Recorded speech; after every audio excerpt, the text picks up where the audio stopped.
we live in a society, we work in organizations that never is enough. Yeah, we all want more revenue, more profit. Therefore, the messaging is always there. And then we are never too young. We are never too thin. There's always a messaging to keep us deeply unhappy. So again, I think part of this work is extremely revolutionary in the way that, yes, we kind of work with ourselves in our own inner systems, but also recognize how much of the outer influence we're carrying with us. So we then start deciding, what baggage I'm going to keep carrying with me. And what are the parts from that I'm liberating myself from, because I'm not complying to that standard anymore. I'll make it as a coach, light the spark inside, empower every soul to turn the tide. I'll make it as a coach, help others grow, changing lives with every story I know. Coaching leaders is a lot about helping them to achieve goals, about being persistent and resilient. But what if believing in the narrative of that goal and really wanting to achieve it is the client's biggest obstacle? Welcome to The Making of a Coach. I'm Toby from Itafox, and my guest today is Monica Bryant-Ruiz. Monica is a professional certified coach working with leaders. She's really a business person through and through, and at the same time, a very spiritual person rooted in Buddhist philosophy. With her clients, she experiences that pace of change in business puts tons of pressures on leaders these days. And what might be surprising is that for handling that kind of stress, it's not counter pressure or being persistent that is most effective, but it's surrender and letting go of the goal-oriented narrative. This allows her clients to get from reacting to being able to respond. Let's hear how she's doing that. So the topics have really changed with time and kind of reflect where we are as a system. And,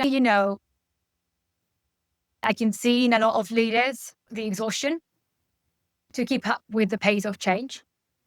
And not change as any change, but the change that is driven by their own organization. As we're doing this now, but now we're changing that and we're changing the business model and we're doing massive layoffs and you're going to have to deliver the same thing, but with half the people. So, that kind of change, which oftentimes comes unannounced and it triggers so many things in us just because, there's change that we choose and that we lead, and there's the change that we're just playing catch up with. That is driven by someone else and we just have to adapt to. And, there's just so much that we can do in a short period of time. And, usually what's the main issue at the minute, what I'm seeing in my practice is there's not really time for implementation.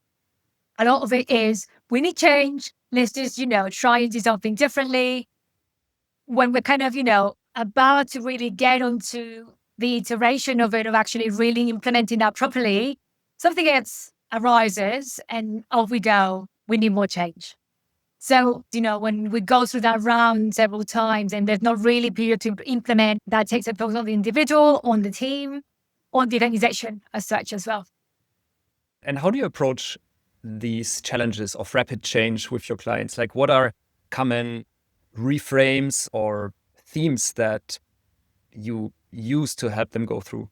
That's a really good question. Ultimately, it is multidimensional. It's a multidimensional conversation in first individual owning the role that they play in that system, and also being responsible and owning that intervention at the same time as we also have to acknowledge that there's a big chunk of that process that we can't really influence change. So in a way is really going into, okay, from all of this, what is you can do that you can influence and you can change, and a lot of it is also, your own reaction, your own managing, your own expectation. And from that conversation also comes boundaries, what are the things that maybe I need to change my position and kind of say no, or set my own conditions. It has to be an internal process that then takes place externally. We always start internal into, what's going on for me. And when we become clearer about our position, in that context, then we decide what is the intervention, if any, that I need to take to influence that context, if any. So, there can be several iterations to that conversation, but again, always checking in that whatever the individual is choosing is something that benefits them somehow. If there's a point where many iterations after we still feel stuck, then we need to talk about what else needs to change here. We're seeing that with the last few months in a lot of organizations. I work a lot in fintech and more layoffs, oftentimes, overnight, full departments getting slashed. And you feel like you don't really have a choice. That is a very difficult place to be. Finding a way to regain that choice, to regain that agency, and then create something ahead. When I kind of apply these same principles to myself and my own challenges, life brings certain adventures or events that we don't really know why it's the assumption, but somehow when we look back in time, it's like, wow, like that thing that felt so horrible and terrible actually was God sent. Was actually something that allowed me to liberate, to free, to search for alternatives.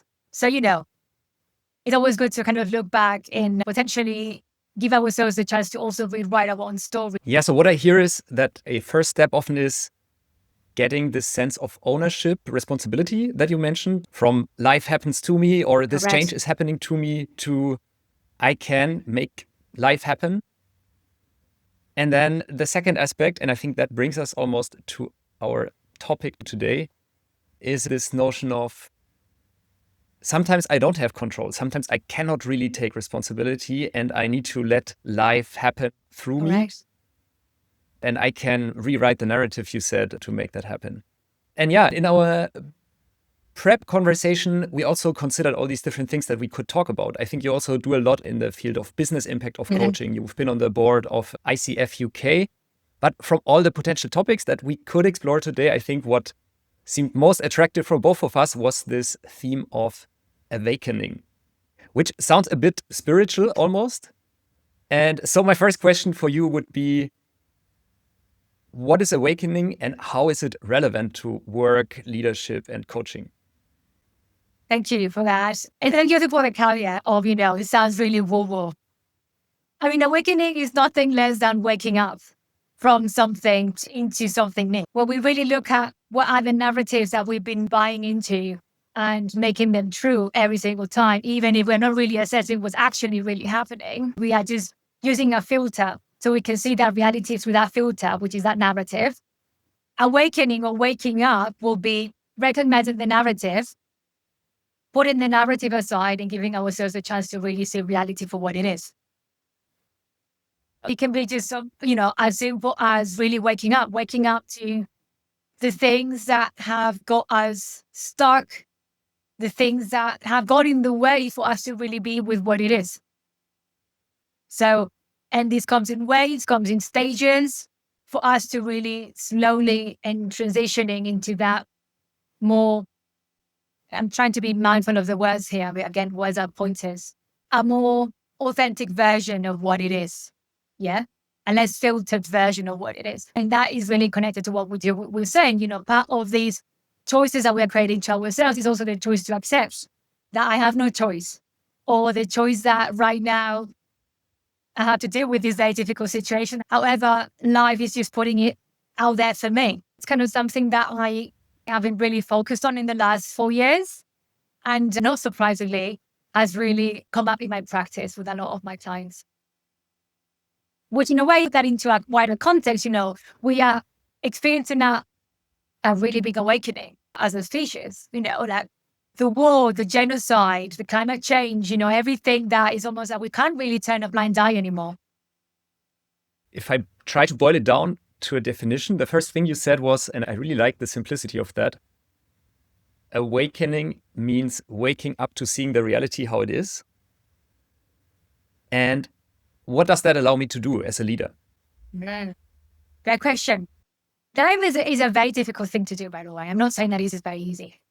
Because in a way, not only allows us to see reality as it is, but is also seeing ourselves naked, with no filter, with no deviation, with no wardrobe on. So it really demands for a very courageous and open heart to do this. And again, I'm talking a lot about ownership and responsibility, but it's not that I'm, trying to police anything. Actually, it's right the opposite. It is really opening our hearts to do this work in a world that invites us to be less human every day. So how can we really engage and turn our humanity to see ourselves with that light and also see others with that light? As much as, engaging and using our gifts to support others and influence positively. And in order to make that maybe a bit more tangible, I'd love to unpack some examples. Yes. And maybe one example can be your own story. Yes. So let's use our icebreaker tool. So what you can see here is a question that is, I chose which image describes your own Yes. journey with regards to awakening in a broad sense. And now I'd like to invite you to just intuitively scroll over these photos and choose I'm one. going to say I have to choose two, because one is actually the what has to happen first, which is actually burning everything, like really dissolving. So we can then go into the latter, which is the expansion and openness that comes as a result, that liberation. So, I'm going to say I have to go with the fire first. That is the one that needs to go. I'm going to say it's a twofold story. First, the fire, because it is that ignition that happens within for that change, for that expansion. That fire, because it has to burn. It has to burn the bridges of separation. It has to burn the things that have got in the way, the blockages, the limitations, the narratives. And that actually is the hardest part of the journey, like really accepting and being open to let go of identity, let go of the things that used to define us, let go of the crutches, let go of the attachments, let go of a lot of concepts. So it is a burning. However, when we go to some burning, it is that ignition that burns the bridges, that burns the walls, that keep us, constrained and tiny. And then we go into an open landscape. So whether actually we go into that open road, or we go into that really beautiful open sky, we go into openness, we go into expansiveness, we go into, and in my case, I really connect this with Zen Buddhism, just because, again, I'm a Buddhist practitioner for many years. Something like this, yeah, beautiful. And that's kind of the result of it. When you have liberated yourself sufficiently of the things that constrain you and limit you, then you welcome expansion, you welcome spaciousness, you welcome seeing yourself in everything, and you being much more connected to everything around you as well. So there's that lightness and there's that expansiveness that comes as a result of, having really dropped all that dead weight that was limiting you before. So then, you can become everything. Therefore, you welcome that spaciousness that comes as a result. But, first, we need to meet the fire. Yeah. And if we apply this definition that you made earlier of awakening as a process of seeing reality as it really is, how did that make a difference to Monica, the high-achieving corporate leader, being very persistent, very resilient, very focused on goals? How did this process, very practically in daily life, make a difference for you? It made a difference because I felt I didn't have a choice but to adapt and upgrade. So, that meant that I wasn't that interested in every single year generating more turnover for my business. It meant that I wasn't really interested in getting, in partnerships that will give me, it meant that the criteria or the reason that I would actually start partnerships or relationships will be different. Will be much more looking into wholesomeness. It will be much more looking into how does that make me feel rather than, So I guess that the criteria has changed. And again, like to me right now, inner peace is one of my most precious currency. Of course, I run a business. I still need the money to pay my bills. We're not living in that hypothetical world. I still need my business to function. And thankfully it functions. It's just that I guess I'm less driven by this idea of unlimited growth and unlimited this kind of idea of this wishy-washy. You have a lot of these people right now about abundance, and as a principle, it's fantastic. Like, what is the true meaning of that? Abundance doesn't really mean, it's not just having money in the bank. That might be a way for some people, but again, do you feel abundant in your relationships? Do you feel abundant in your relationship with yourself, with your body? You feel abundant, so it's in a way, really. So I'm seeing myself kind of going into a different place now, which that's okay. I'm going to invite life to take us there. So what I hear is there used to be this very driven leader, Monica, and I guess that is also the kind of persona that often sits in front of you as a client nowadays. And then you came to this point of cultivating this sense of abundance in your life, like looking at the system level. How do I have abundance in my relationships, not only in the sales numbers of my business or of my employer's business?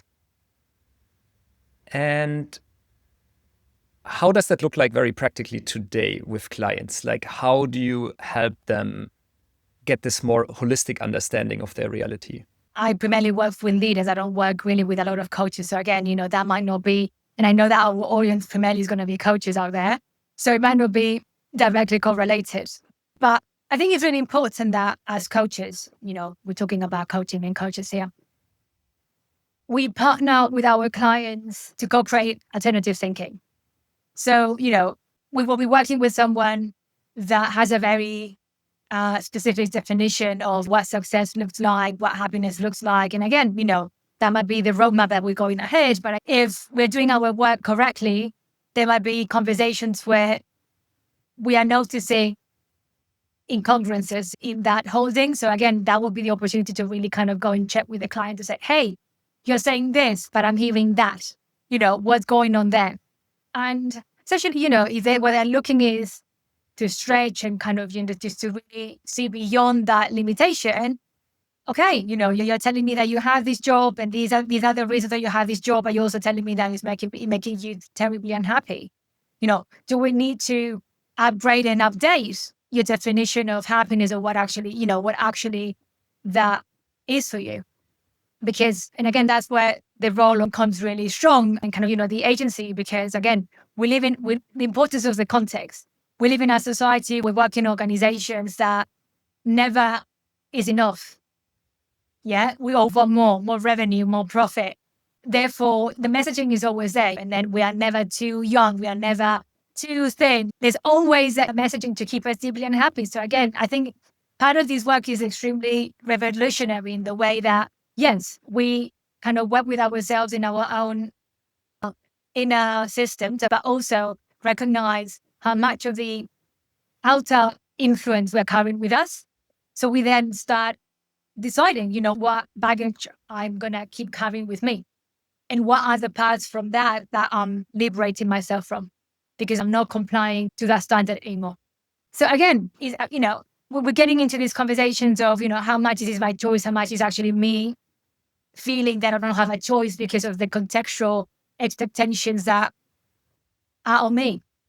So, again, it's working with that individual. Okay, that's a choice that is coming from a place of grounding, intention, why not doing it? Again, it's really kind of going into what's driving that choice. Is it fear? Is it need? Is it, a reaction, a response to something that is not quite there? Or actually, is it coming from a place of, yeah, that is for me. I absolutely want to look fresher, so I'm going to do that. Yeah. And in that sense, if we connect it again to waking up to seeing reality how it really is, in this context, it means looking at what values do drive me, and do they need updating, or are there some that I'm actually neglecting in my daily choices and priorities? Absolutely. Are they even mine?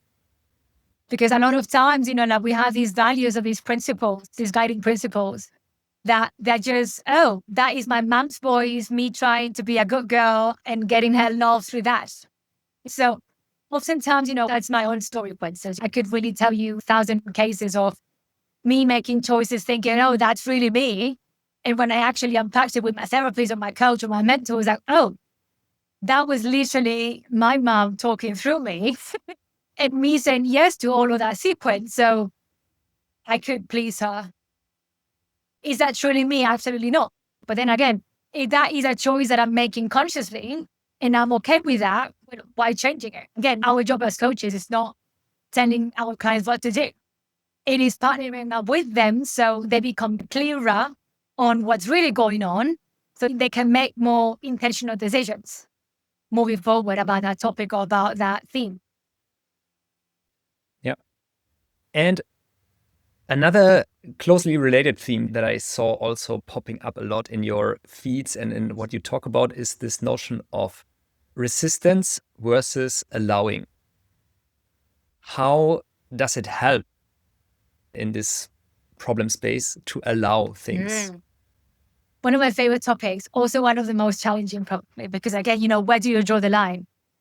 In my own experience, I will go back into Buddhism. Again, I'm not inviting anyone to become religious. It's just, Buddhism as a philosophy, and really delves into letting go and acceptance. And it really has helped me in kind of really putting this into practice. In my experience, a lot of the suffering that we create for ourselves is because we resist too much. It is, part of me already knows that this is not going anywhere. However, I just keep showing up and just try to fix it and just try to create a different outcome. And you'll see people out there, we never give up. We keep going. And I'm not saying that that is not a fantastic trait to have. I can be very persistent. However, there's a point that comes with having really worked on yourself a little bit.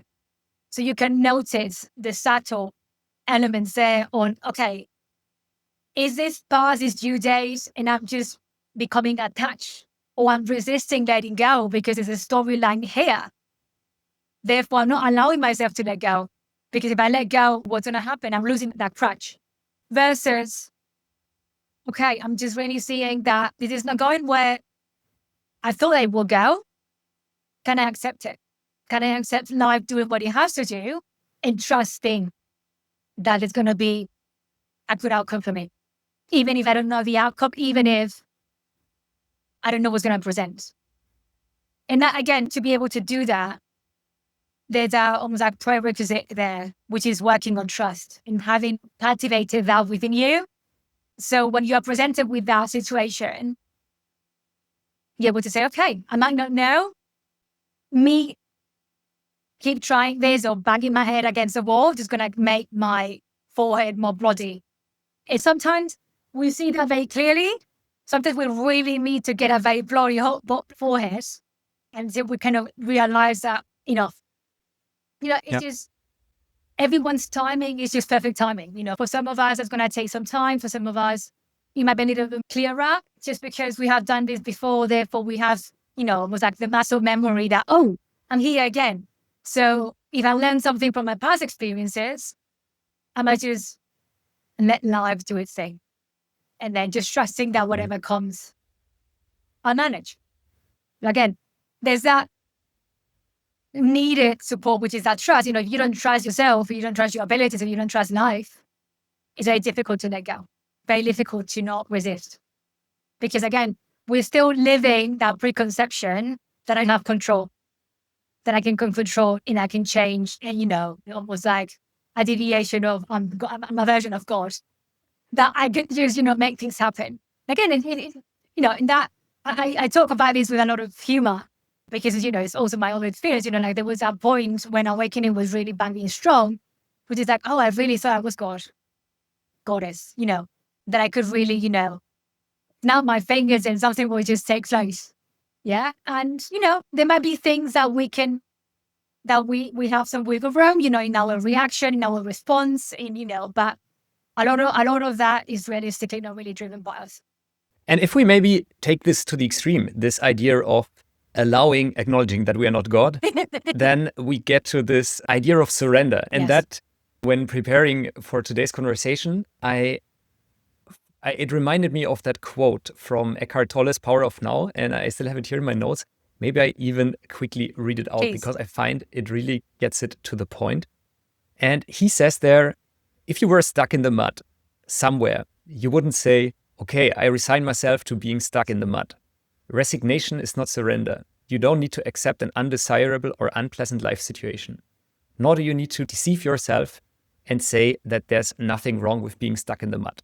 You recognize fully that you want to get out of it. You then narrow your attention down to the present moment without mentally labeling it in any way. This means that there's no judgment of the now.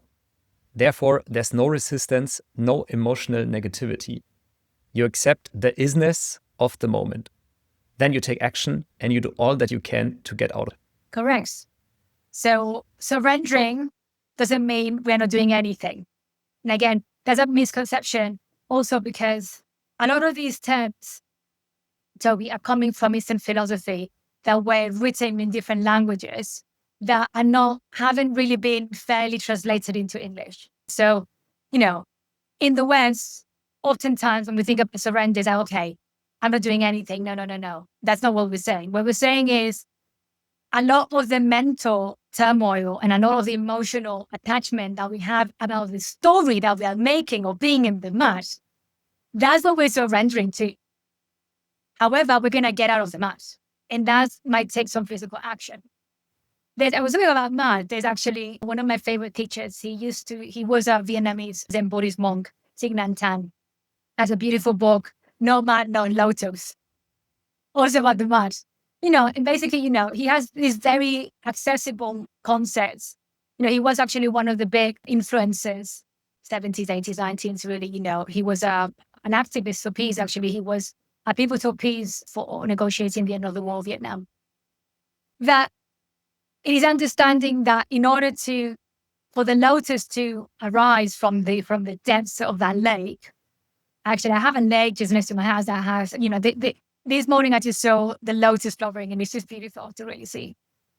It grows in the mud. So it's part of the essence and part of that existence, part of the deal of becoming a lotus flower. It is actually being in the mud.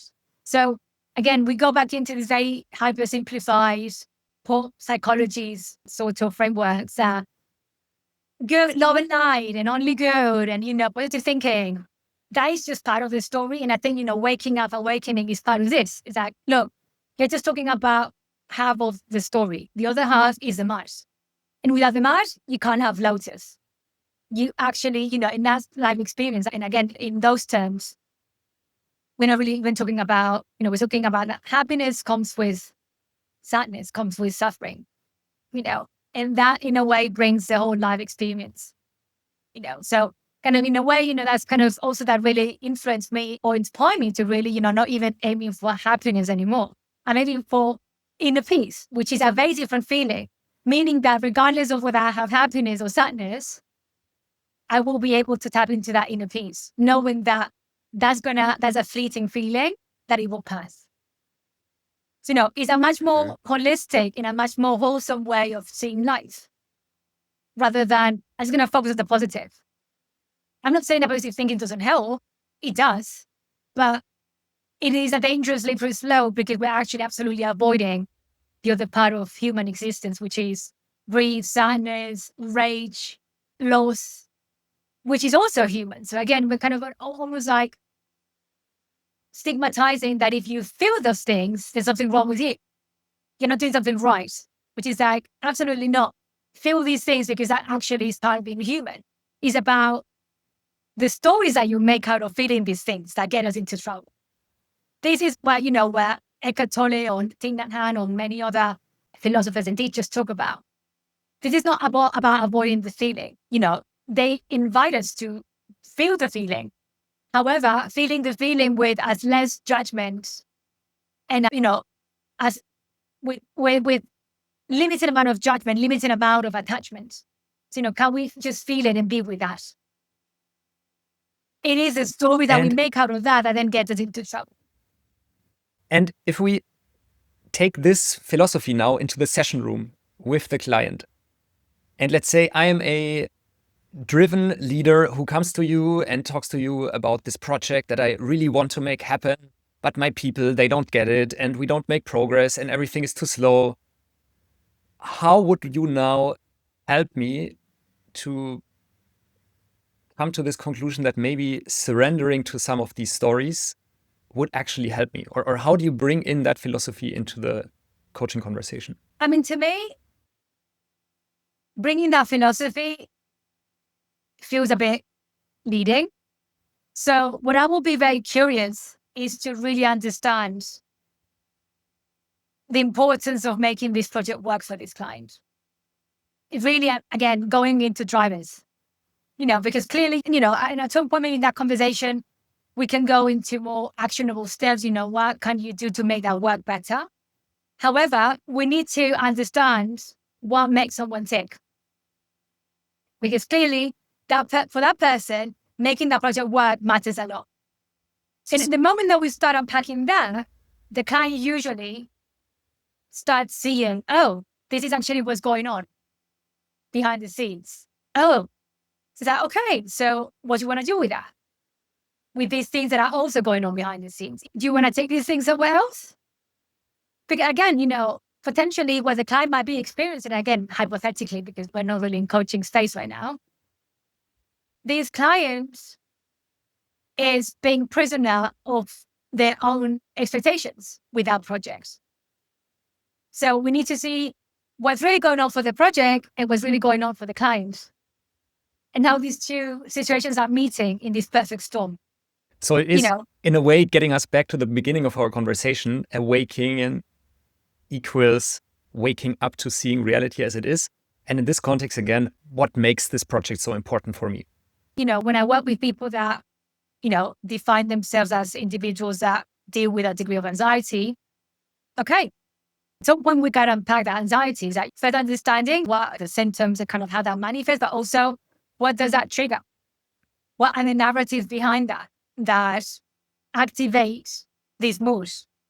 So again, kind of there's, when we go into the psychological models, we really see, from a very early age, we learn how to cope with the world using certain mechanisms that at the time, the brain kind of picks sort of randomly. Then we just become adults that we're still using the same coping mechanisms as we were children. And part of these waking up is also, understanding, oh, I'm using certain tools that maybe 20 years ago made a lot of sense to use, that right now, I'm providing solutions to a context that I'm not really seeing or reading. I'm just projecting a context from 20 years ago into this, assuming these are the same context, which is not. So again, coaching can be really helpful in revealing the illusion of, oh, this is not 20 years ago, this is now. So first we see that, and then we assess and we look at, okay, so what's really, when we take off the glasses, when we take off the filter, what do we see? Yeah. There is a much more closer version of truth, or closer version to what's really going on versus wearing the glasses. And then seeing what's really going on and maybe also realizing what actually matters to me as a client. That naturally will bring maybe this notion of, okay, I actually don't need to resist. I don't need to cling. I can just let things happen. And what would you tell the boss of this client? So let's say you're contracted by that company as a coach, and in the end, what you're being paid for by your customer, the company, the boss of the client, is helping the client reach their goal, be a more effective leader, etc. How does this notion of realizing what are my values, giving into these stories, how does that actually help the client and make it a worthwhile business investment for your customer? A very good question, because I know a lot of my fellow coaches find themselves in this situation.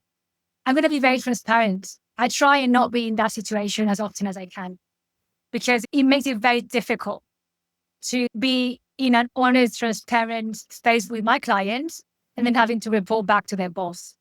I have said no to a lot of jobs that we agree something, and then the line manager comes back and say, well, actually, what I would really like is something else. And I say, well, find yourself someone else, because to me, that is an ethical breach of contract. Having clarity in your actual contractual relationship. That makes a lot of sense. So let me maybe paraphrase that case. Let's say I'm not the boss of the client, but I'm another persona, another motivator within my client who says, yes, this philosophy, it's great. I see now how this narrative has actually hold my inner peace back or damaged my inner peace. But at the same time, I still want to be successful and I want the project to succeed. So how will letting go of this idea, giving up resistance, how will that help me to still achieve my goals? That is what I'm looking for on a personal psychological level. Yes. Again, I realize that we're going to contracting because contracting is very important to me. Without good contracting, there's not good coaching. So I will spend a lot of time contracting, not just with the client, but also with whoever is sponsoring that work. And even spending a lot of time in every coaching session contracting about that work in that session, so then, we can then fly. When we fly, we know where we're going, we're not flying. To me, it's about finding balance with the client on identifying where are the areas of resistance. Therefore, the areas where potentially some work around letting go, easing that anxiety and fostering some inner peace can not only make them feel better and kind of, be much more efficient on energy management, but also allow them to do their best work. Because if the brain is not on stress response, it's actually, working at its best capacity with that executive function and the prefrontal cortex being fully optimal and operative, we can do our best work. So in a way, it kind of helps us to see that it's not just one or the other. It's actually when we bring these two together, we can do our best work. Because then I'm not motivated by fear. I'm not motivated by, I'm so anxious that I need to do this well. And therefore, I might actually do even more mistakes. I can actually, I won't be efficient because I'm a little bit more far removed from this attachment and this storyline. I can actually approach that with a fresher pair of eyes, with a much more rested brain that is not operating from stress response. So actually, I might potentially be much more successful at doing this well. Yeah. And that really brings us back to the very beginning of our conversation, I believe, when you said themes that come up in your leadership coaching today is like this lots of pressure, high pace, always change, being exposed to that change, being a quote unquote victim of that change. And now we've talked a lot about awakening and seeing reality as it is, and that enabling us to letting go of narratives and not clinging that much to we believe things are supposed to be. And that takes us out of that fight, flight, freeze response and into a state where we can not only react, but respond to that change. Okay. That really rounds it up nicely. And it also brings me to a question that I was also thinking about when I look at your own journey, at your biography. You're very much a business persona coming from finance, from leadership. And at the same time, you also have this very spiritual persona. How do you integrate those two in also how you position yourselves, how you show up towards clients in your website, in your slides, on your LinkedIn? How did that journey go for you and what did you learn? Back in the day, it was very much like you described it, Toby. I felt like I was two different people. I realized that part of this journey is recognizing that essence is there for everybody. It's going to show up differently depending on the person. So for me, it shows in a very particular way just because that is my corporate experience. That's what I do for a living right now. That's my expertise. However, I'm showing that very engaged and very connected to my essence, which is this being that is very connected, that is very driven by human connection. So it's coming from a place of deep connection that harnesses expertise.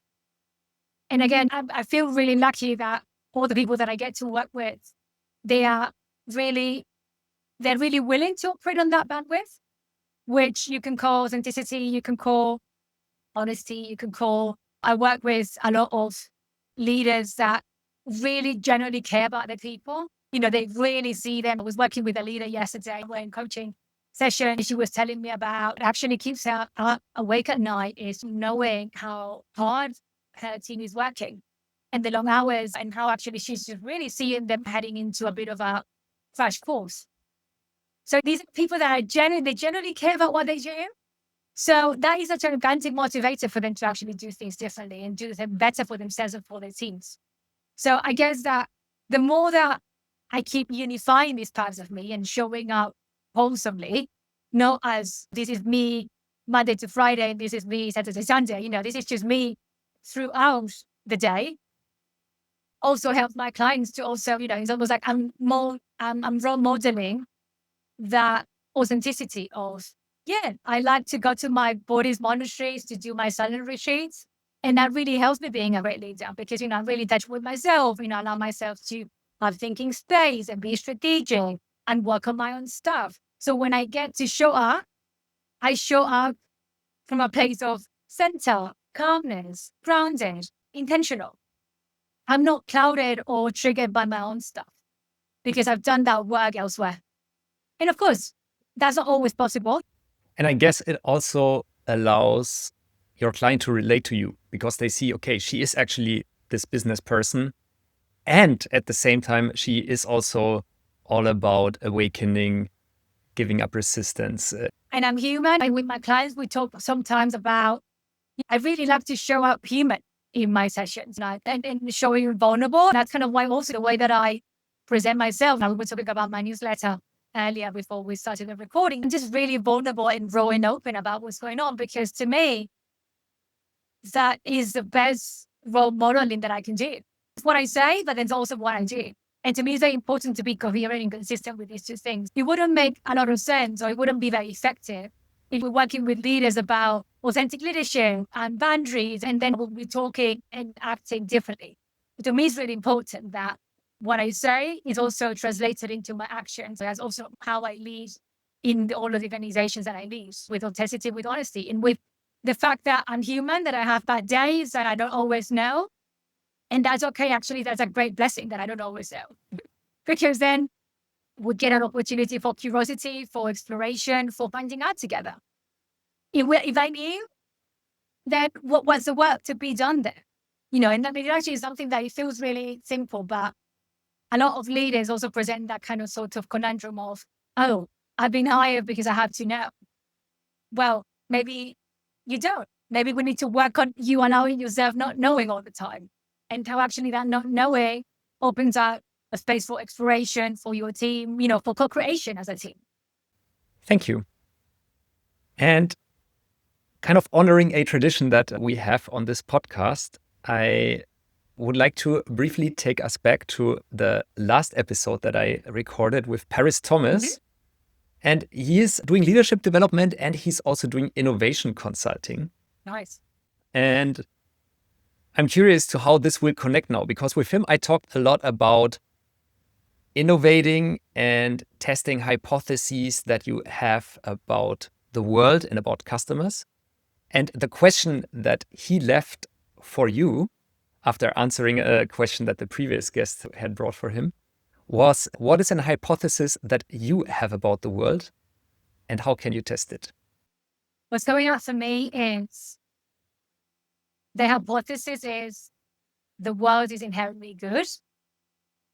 And how can I test it is looking around at how many people are showing up to protect their neighbors, to go the extra mile, to say no to violence, to organize themselves in community and create an alternative system. There's a lot of pain in the world, and that pain leads us to do unspeakable things.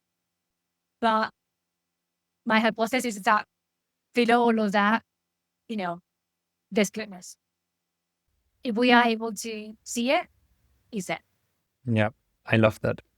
Thank That's you. probably the most philosophical answer this sort of business innovation question has got. I'm glad to hear. I mean, again, I just really go with what, and for those that are listening to us, you could really tell that I really embody this going with the flow. Like we haven't scripted anything. It is just really going with, in a way, what life wants to say to me. So I just go with that.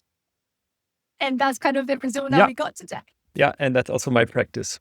And for you to give me also a small challenge in that practice, what would be a question that I can pass on to the next guest? So the question is going to be about what is hidden within you that is ready to see the light. This was my conversation with Monica Bryant-Ruiz. And what will certainly stick with me is that circle that in a way we started and we opened and closed today. Starting with leaders who face pressure from change, from their own goals and their own ambitions, Monica in her role is a coach helping them to see reality for what it is, helping them understand what is the driver of my ambition, seeing their story for real, waking up, and that allowing them to hold the story more lightly, even rewrite it possibly. The practice that helped Monica in her own awakening journey was meditation and mindfulness.